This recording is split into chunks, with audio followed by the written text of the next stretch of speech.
mooiste reizen worden niet gerend, maar gelopen. Stap voor stap, verhaal na verhaal. Dit is de marathon. Sluit je aan bij de lange adem.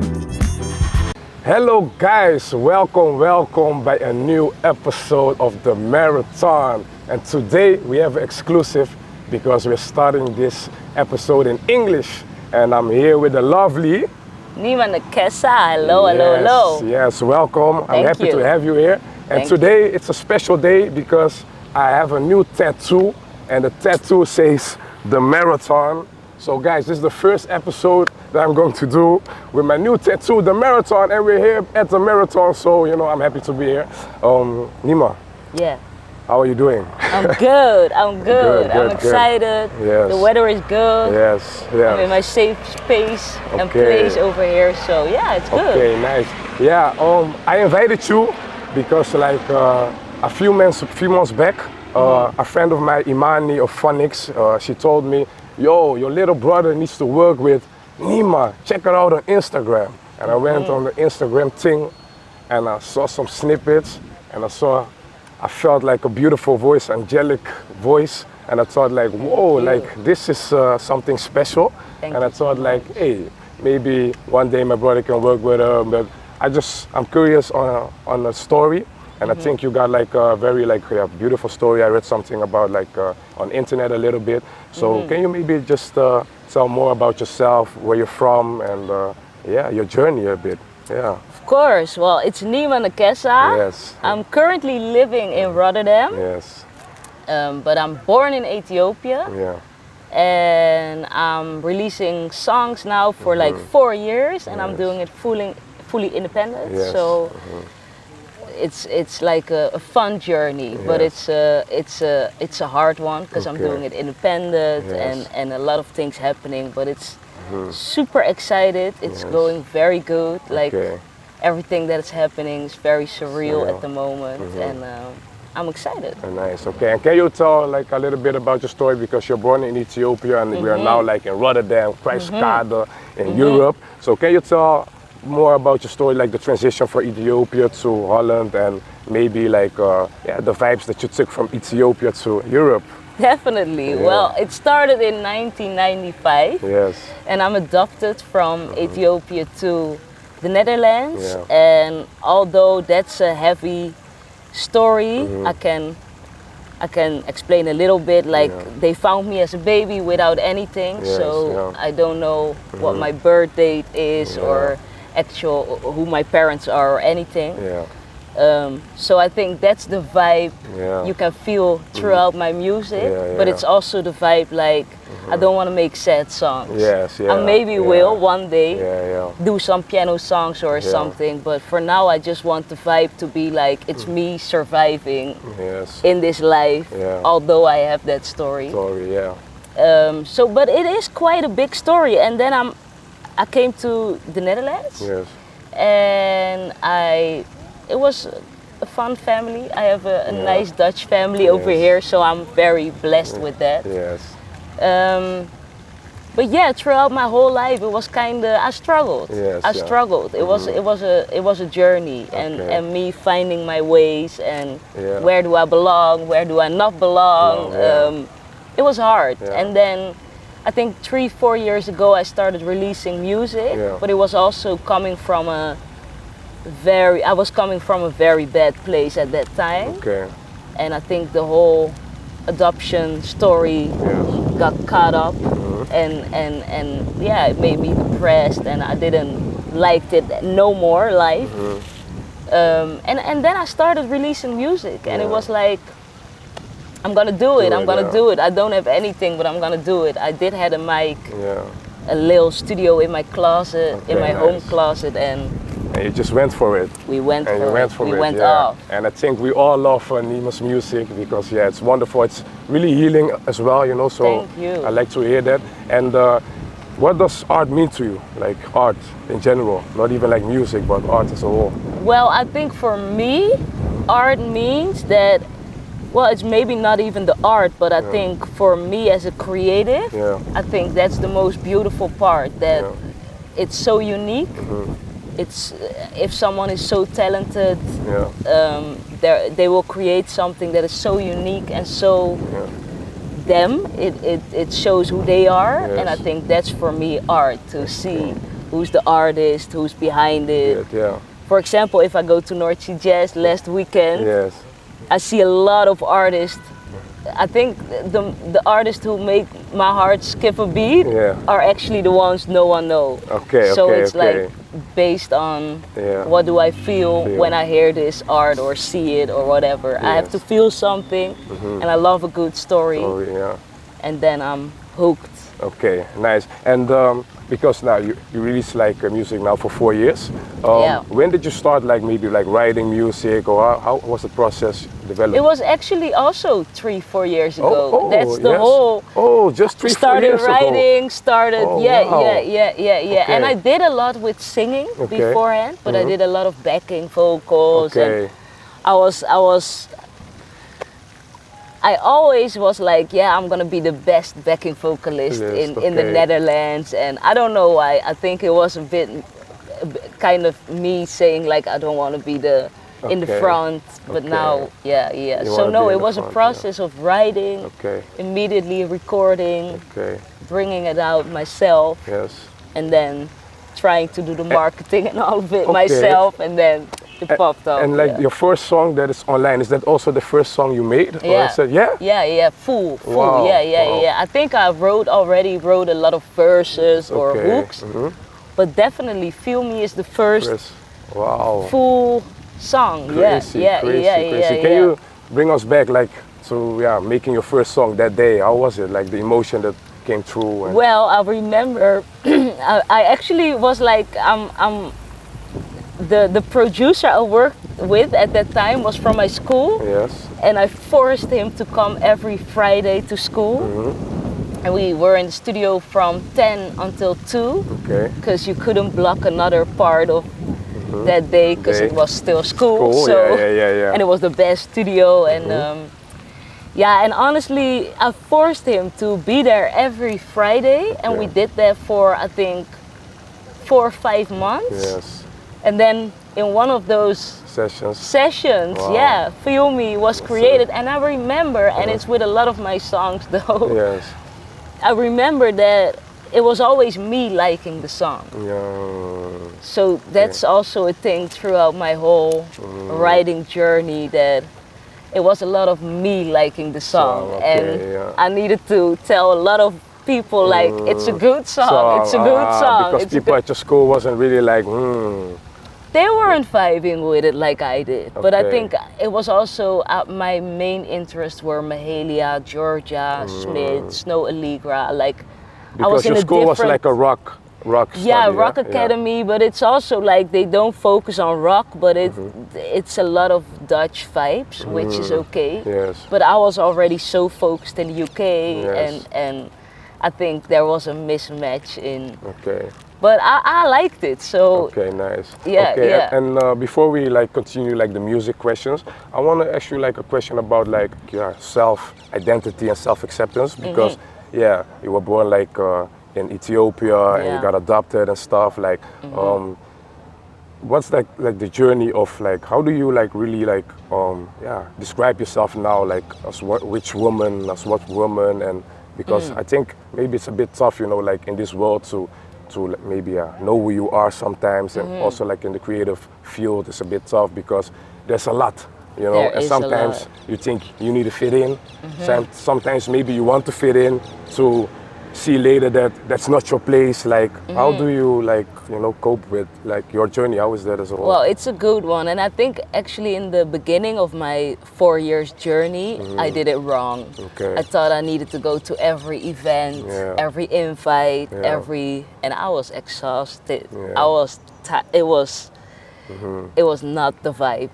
And then I think after 2 years of me starting, I was like, no, this is not why I started. I started to get my story out there, maybe inspire people to do the same thing or just follow their hearts. And I actually brought the fun back. So I think it was the band who actually told me this thing, but it really caught me, and it was like, there have to be three things that stand out always. So it's whether if I go to an event, I always check. Does it bring me peace? Okay. Is it gonna bring me fun? Okay. Or is it bringing me money? Okay. Okay. And two of those have to stand. They cannot. All three of them, then it's like we're not going. You're not going. So it have to bring me peace or either fun, or peace and money or fun. But it's a good one for me to check out. Like, am I going to the event for like just see me, or am I going to really get connected with people? Because that's what it is. Like a lot of events you go to, and there's no connection at all, and I'm just standing there, and then I rather stay at home because I'm a home bird, and I love it over there. I got my studio over there. Why would I go out? So now I'm kind of checking. Like a lot of events, I think if they want something from me, which is amazing, I'm super honored. If they want something from me or give me something or anything, but it has to make sense. Otherwise, it's taking a lot of our times. You need to travel to places, and I think it's fair to say like I'm the one who needs to invest in that, and I want to make sure that I invest in the right things. Because it's expensive to travel also in the Netherlands. So and how, like, if we talk about like maybe your inner circle or maybe your spiritual relationships, like how does that like play a role in having your peace? Yeah, a lot. I have my religion and I believe in God, and it helps me a lot personally, and I think people will hear it a little bit through my songs. But also, like, I love to keep my circle small. It's literally my family. I have a couple of friends, and that's it. And also, I think you gotta make sure that your people support you, because I went to so many places where I was like, oh, it's so vibey over here, and after a year I found out like actually no one is supporting me over here. So I think that's very important to go to the places where you're celebrated, where they actually post your songs. Like they don't have to push you, like I'm not that kind of girl. They don't have to, but you can feel the love. If it's real, you can feel it. I'm only going to those places. But it's a small circle, and I think it's kind of who I am as a person too. Okay, nice. And like as a woman, like in the like creative scene, like in Holland, like what do you think like maybe could be maybe better or a lot. A lot. Spill it out. Spill something out. The first thing is that we have to back each other up more. But I think it's a thing in the Netherlands where there are so many men. Like, and I think throughout the whole music scene, but in the Netherlands, and I'm so proud of every artist, especially black artist, who's doing it now in the Netherlands, but it's mostly men. And so part of that is also why I was like, I'm not gonna even try over here, because it's I think it's already been done. They tried it already. A lot of women before me, also with color, they tried it already. But you mean like try over here, like maybe like releasing Dutch music, or how do you mean? Like, or at least try to make it happen over here. I think it's a hard one, and that's. I started in the UK with that vision too, like it's too hard over here. And I still believe it can happen also for black women, black artists over here, but it is hard. But what needs to change? When it should change? What needs to change? What needs to change? To make that, like, what do you think, to make that possible? I think that goes way back in the Dutch, like, culture thing. That's what I think. But also the focus on that, you don't want that, because it's like not a nice focus, right? But I do think that's it. I do think it's hard for Dutch people to, because they love so many music. It's not that they don't like, they're not gonna say, oh, I don't like Stevie Wonder or anything, but it's like to process that those people are also living here in the Netherlands, and you can support those people who are very talented and like, I don't know, I think the bridge is too hard to build for now. I think like everything goes down to like the history, right? That's obvious. True. But I think for now, if I look like at the creative like sector, maybe like in Holland, what I think is like we like the culture. We only have like a certain amount of platforms, you know, and I think it's maybe also like hard for people that want to have a voice for women or for I don't know what, like it's hard to like maintain, you know, like to speak out your voice without like destroying yourself like mentally, you know, because like I think even for me, like, you know, I'm doing this right now with my own team, you know, to hopefully like expand like people's horizon, but it's also like, you know, a bit sometimes difficult, you know, but I understand what you mean, and I think it's also like very needed that we support like women as well, also like as black men, you know, and just support the grind. But let's get back to the music thing, you know, because you're making like a lot of dope music, and we saw like you were in Copenhagen, right? Yes, last I was. time. Yeah, I was. It was your first international gig? First international, and it was also a private gig. Wow. So it was kind of. Yeah, you can say a lot about it. Oh yeah. But it was surreal. Yeah. That's what I can tell. Like if someone is like, I want you to play on my birthday party. Yeah. Well, not birthday. It was a big party. Dope. Yeah, and someone is able to pay the whole band and the crew, and everyone can fly out. That was a fever dream kind of thing. Yeah. So bring us back. You got like a DM or you got an email? And I'm happy I was taking the email very seriously. Okay. Because I'm still doing it myself. Like, of course. Because that's a part of like the whole journey. Like the independent way. Yeah, the independent thing, and it's also like it's nice, but there's probably some emails that I was like not taking serious. So. Sorry if that happened, but also this one I was like, let me check it out. But I wasn't taking it seriously immediately. I was like, let me check it. Let's check it out. Let's send them something back, and then let's see it out. But fast forward a couple months later, we were in Copenhagen. You were in Denmark. In Denmark, doing the thing for not even 24 hours. Like. Crazy. Yeah, I can get used to that. Crazy. And what are your dreams, like in music? What do you want to accomplish? Well, if I can keep the fun alive. That's honestly, a couple years ago I would say a lot of things I want to reach that and that, and I want to be there, and but also having this amount of streams, fully independent. Amazing.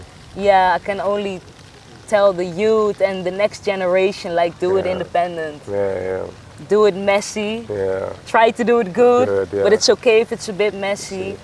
So for now I want to keep the fun alive, but I have some collabs in my mind that I want to, And now this year I'm going to the UK a lot, so I think this year I made the decision, like, I did something epic over here with Ronnie Flex. Which already was also a fever dream for me. But now it's time to hop on. To go to the UK and do something. Go to the UK and really take that seriously and really try to see what we can do over there. And I think it's a lot. And you talk about like collaborations. Like what are maybe your dream collabs? Name maybe 3 like from the UK that you would love to work with. Speak it into existence. I don't even know if he's from the UK, but Mantel Fish is definitely in my top 5 now to collab with. DJ Gummy Bear. Yes. Like for real. But I don't know if they are from the UK. I don't know either. Then I'm definitely gonna say my girl Mahalia. Oh, dope. It will be a dream. It's one of the persons why I actually started. She was so free in her writing. I was like, did you see her like she has like a little EP with like the light blue cover, like something like 2012 or something, like the first one, like that, with guitar and like just I love that EP. Her writing is like insane, and she's so free. I think she is part of why I write the way I write. Now you're saying this, I can see some like comparisons, like in your own way, like how you just because I went to a show of her also, and she's just so like free and she's having joy on stage, and I can see that one with you thing as well. about her, I think you can hear throughout her music, but also you can see it when you watch her show. She's having fun, and it's good music. So there's like. For me, as a listener, I'm like, that's nice. I don't want to listen to someone who's not having fun with it. Like then I can stay home having fun, like while recording or whatever. Why is having, of course, like fun is very important, right? But I feel like for you, you really tend to say to people like to smile, to enjoy. You know, it's like I can see it like through your Instagram, to you, even like last time you had like you made like a snippet here, like in the street, and you were having fun dancing, and there was a guy walking behind you, and I think the guy didn't want to be in your video. It was like, okay, this is not really my vibe, but you were just being you, you know, and I admire that. But why is that so like important for you to preach joy? Well, I think 4 years ago when I started, that was my rock bottom, as in, I already said it, like life wasn't it for me. But with that saying, like I didn't like it over here, and of course it brought a lot to bring me to that place. Of course. But I didn't like it no more, and I was done, and that was already for years going on. And I think for me, my whole trauma and everything, it just made me isolate a lot. And during that isolation, I forgot to smile. And I'm a very good example of like, if you forget to smile, if you forget to get your hugs for over a year or something, or 2 or 3 or maybe 4 or 5 years, it's going down, like down bad. Like, it was, I wasn't there anymore actually. I was just living, but I had a lot of people who said to me like, even if I spoke with you, it's like you're not there. And that was true, but there was one thing I didn't do, and that was telling them that I was not feeling good, asking for a hug, asking someone to come over. I was always in the surviving mode, like, no, I got this, I will. If someone called me, I always said like, it's going good. Wow, it was down bad, like, and then I think that was my last moment of, and I'm never going back to that point. But it's also like, it is a fact that you need your hugs, that you need your love, that you need to smile, or that it can help, even if, and we forget that a lot of people you see on the bus or the train, or if you're walking, especially on this side, Kruiskade, Rotterdam, also the south side a lot, and it's a lot of. That's why sometimes it's very weird and maybe embarrassing to say, but sometimes I go to this place to just smile at people. And maybe it's a bit weird, but it's good, I think, to give some love, because you never know what a hug can do, or I bring flowers to someone who I don't know. It's just nice to do something nice for someone. And even if they are not depressed or anything, I think it can help them to do the same maybe one day for another person. And so we maybe can help each other and make it a little bit a better place. And I know I'm not the fixer. That's not it. But I think we can all help to. We play our parts. To fix it a little and to make it a little nicer. So that's why it needs to be joy. I tell the band, I tell everyone who works with me, like it's a lot of people who needs to work with me. I tell my best friend, but also my stylist, this a lot. Like, you don't have to, like, if it's not working, I will figure something out. It's like not, I want to become an artist, and that's why you know. No. Everyone needs to keep their mental health ready. We got to see how we're gonna make the money. Because I think, like what you're saying, we're like human first and artists later, you know. Definitely. Even though, like, of course, you know, we love our art and everything, but we're human, you know. And, if it's not gonna happen with the music, God got another different plan. And but I know the music is kind of good. Yeah, so the music is, I it's know gonna the work, play. you know? Yeah. I hear you. So, you're a soccer fan? Or not? Because like this is like a Celtic jersey, or just for the vibes. Just Weet je dat ik fashion. vorige week echt are we doing this in English or? Yeah, because this is going to be in your like, interview. Like, come on. Don't. Nu stop ik hem neer. No, last week I was at Kruiskade and there were people shouting and I was like, what's going on? What's going on? And they were shouting like I think they were fans. Oh. No, it's a fashion statement. Okay, cool. Yeah. So this place, Kruiskade, you already told us, you know, it means a lot to you. You know, you find your inspiration here and things. You know, like, do you walk here on a daily basis or what do you do? I do. If I don't have inspiration, I go to Kruiskade. Why? Because Kruiskade lives. You can find all the different people in like, if you sit there for an hour, you can find the whole society. The whole society. Where are we? Tell us. Okay, we're at Marseille. And you know or you don't know, it's like fish, it's like vibes, but you're in the middle of Kruiskade, so... We're gonna enjoy it, but let's get it. So, they are talking Dutch right now about I don't know what. But we got some borreltjes here. You know, that is like calamaris and bread. It's very nice, man. I recommend this place. Go eat your food at Marseille, here in Netherlands, not in the France. I still need your last collab because I asked you 3. So you said like Mahelia, month of fish. Yeah. The third one.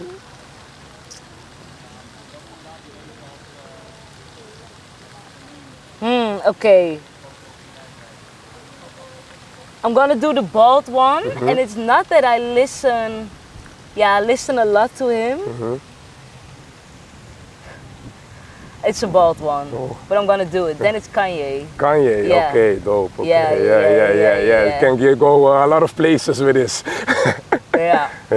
But I think if I dream big, and I did that once, because if you told me like a year ago that I would have a collab with Ronnie and be on his album, Ronnie Flex, I would say like, yeah, you're joking. Okay. He doesn't know me. That's not gonna happen.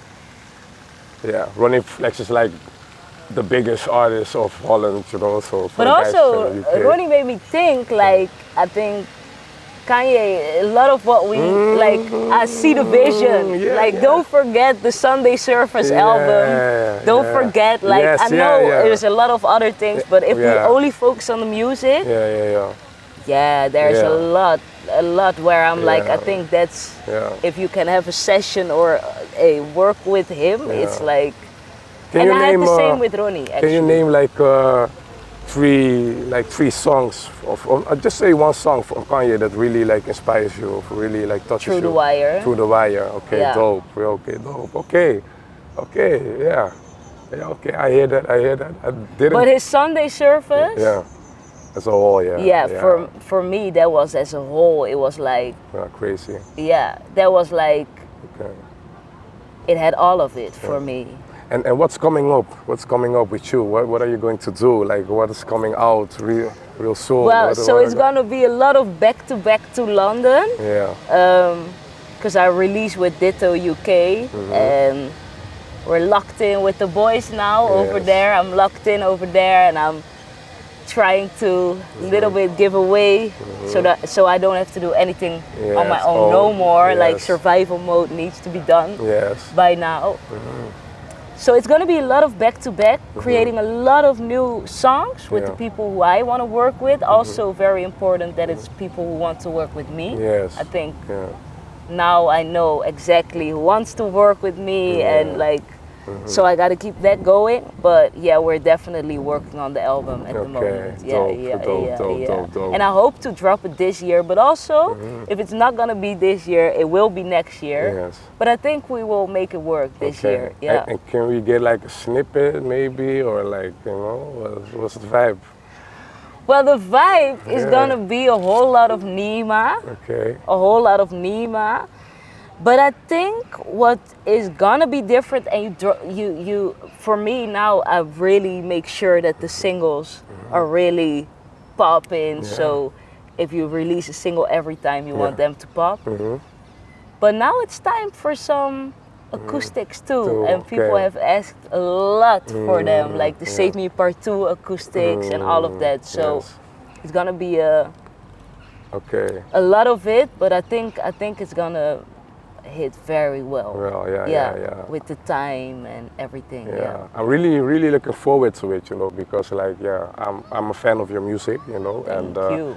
and I see what you're doing, like, you know, a lot of singles like in a frequent flow, you know, and a little bit more poppy, you know. But for me, I was also like wondering, okay, when is he going to maybe settle down a bit and you know, maybe just take a time a bit to like bring us through, you know, a journey, you know. I think, it's time for that. I think it's time. I think you can do that, you know. I don't think you because you know, in this era of music, it's hard to like have the focus of people, and I think like maybe it's also like a smart decision maybe of you, like that you choose maybe for like poppy singles, you know, to short singles, so people like, you know, replay your song and you know, they know like, hey, something is steady coming up. You know, like, but it's also like with the UK vibes I dropped, like I think a lot of people were also, I had a lot of DMs of people saying like, are you not gonna make the real R&B no more? Because I hopped for a couple times on the UK garage or the UK Jersey kind of vibe. But I think that's also referring, we can refer that to like having fun with it. Because I have a lot of fun with the UK garage kind of stuff. So I know the people love Spotify too. Everyone loves the R&B kind of vibes. But for me, it's having fun with it. But definitely, I want to tell my story and bring a journey. You can also do it, you know, like I'm not saying like the UK garage I don't like it. No, I really love it. No, but I get that it's like it's a lot of poppy and it's not really. I don't think on the album it's gonna be a lot of maybe not even one. Oh wow! Okay, it's gonna be crazy. It's back to the beginning. And if we talk like about your collaboration, like with Ronnie Flex, you know, like I think he's a genius, musical genius. You know, how was it for you to like work with Ronnie Flex? It was super nice. I was very nervous because I was like, wow, my first time was in Ahoy. Like it's big. I needed to go to the artist side and I was like, what do I say? I'm here for a session with Ronnie Flex. It was awkward, it was a lot of that. But overall it was amazing. And it was, for me, looking back to it now, I think it's so important what he did, but it's also still surreal what he did. Because he made a choice to put me on the album, but also make it a single up front, the album, which secured for me that I was a main artist, a collaborator on the song.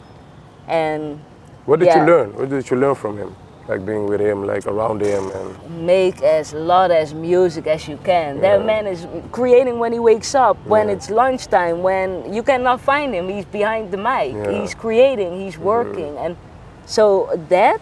But also like try a lot of things, like try a lot of different, try it all with different voices. With he is so genius. Like there was during one session, he asked me to do some backings for a whole other song.